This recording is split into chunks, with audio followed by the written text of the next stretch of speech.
Bueno, esta semana vamos a ver las últimas estructuras algorítmicas básicas que nos quedan, que son las estructuras cíclicas o repetitivas. Cuando en un problema, por ejemplo, este que vemos acá, que es sumar una determinada cantidad de números. Con las herramientas que tenemos hasta ahora, ¿cómo resolveríamos ese problema? Tendríamos que inicializar una variable en cero donde voy a ir acumulando las sumas de los números y luego leo un número y lo sumo, ¿sí? Leo otro número y lo sumo, leo otro número y lo sumo y así sucesivamente hasta leer y sumar la cantidad de números que desee. O sea, es una repetición de leer el número y sumarlo, ¿sí? De acuerdo a la cantidad de veces que quiera hacerlo. Esto se llama bucle, o sea, esas sentencias que se están repitiendo todas las veces es el bucle o ciclo de una estructura repetitiva. O sea, este problema ya no lo vamos a resolver de esta manera, sino que vamos a usar estas nuevas estructuras. Bien, o sea que una estructura repetitiva se usa para repetir un conjunto de instrucciones un cierto número finito de veces, ¿sí? O sea, tiene que tener un final, el ciclo no puede ser infinito. Y existen dos tipos de estructuras básicas de estas repetitivas.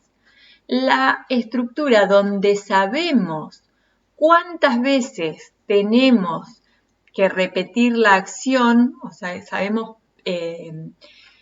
predefinidamente, por ejemplo, en el ejercicio anterior podemos decir quiero sumar 100 números, ¿sí? O podemos decirle al usuario de mi algoritmo, ¿cuántos números querés sumar? Guardamos ese valor en una variable y luego leemos esa cantidad de números que me dijo él que quería sumar.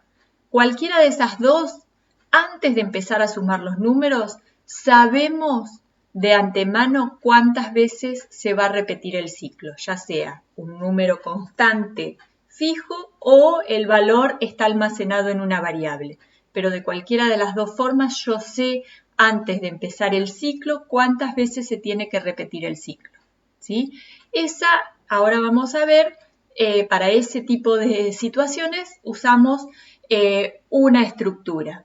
Y después hay otras estructuras que no sabemos cuántas veces, a pesar de que sí sabemos que va a tener un final el ciclo, pero no sabemos cuántas veces porque el hecho de que se repita o no el ciclo va a depender de alguna condición. Por ejemplo, sumo los números mientras sean números positivos, ¿sí? Entonces, ahí va a depender de si el número que me ingresa el usuario es positivo, lo tengo que sumar, y si es un número negativo, dejo de sumar, ¿sí? Bueno, ahora vamos a ver más en detalle cada una de estas situaciones.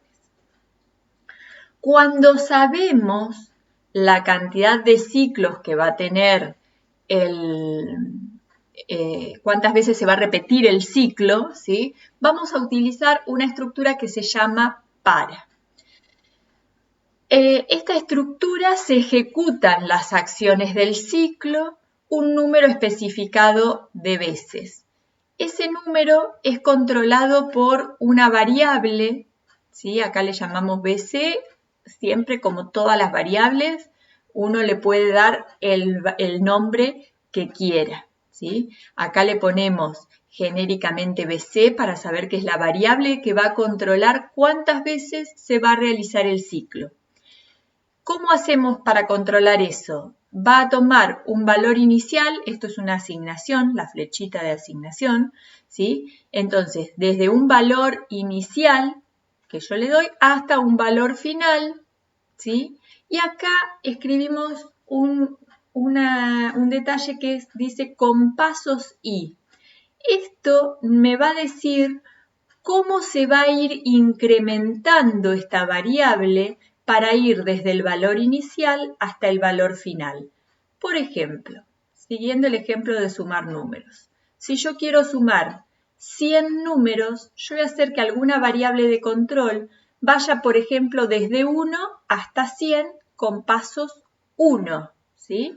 Voy a ir sumándole 1 a la variable de control para que llegue desde 1 a 100, o sea, me contaría 100 veces, y estas acciones que están aquí dentro se van a realizar 100 veces. Sería el leer el número y sumarlo, ¿sí? Bien, si yo quisiera que fueran 50 los números a sumar, en lugar de ir de 1 a 50 podría ir de 1 a 100, pero con pasos 2. O sea, yo voy a ir incrementando esta variable de 2 en 2, ¿sí? De esa forma voy el ciclo, digamos, por más que vaya de 1 a 100, pero como voy sumando 2 se va a realizar 50 veces.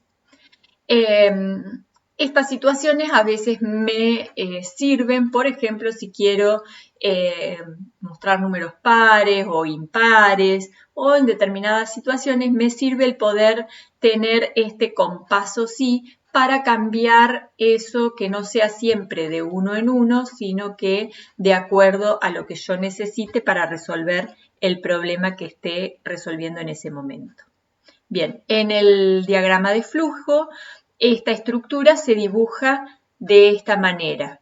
La variable que controla el ciclo se escribe en este óvalo o círculo arriba y en la parte inferior se pone el valor inicial de esa variable, el valor final y en el medio cómo se va a ir incrementando. Sí, acá les hago una aclaración de que dice que el i puede no estar si es 1. O sea, todo esto que dice acá con pasos i, si el i es 1, no está. Directamente ponemos para la variable de control que sea, desde el valor inicial que queremos hasta un valor final, hacer y las acciones. Bien, vamos a ver un ejemplo. Vamos a resolver el ejercicio 20.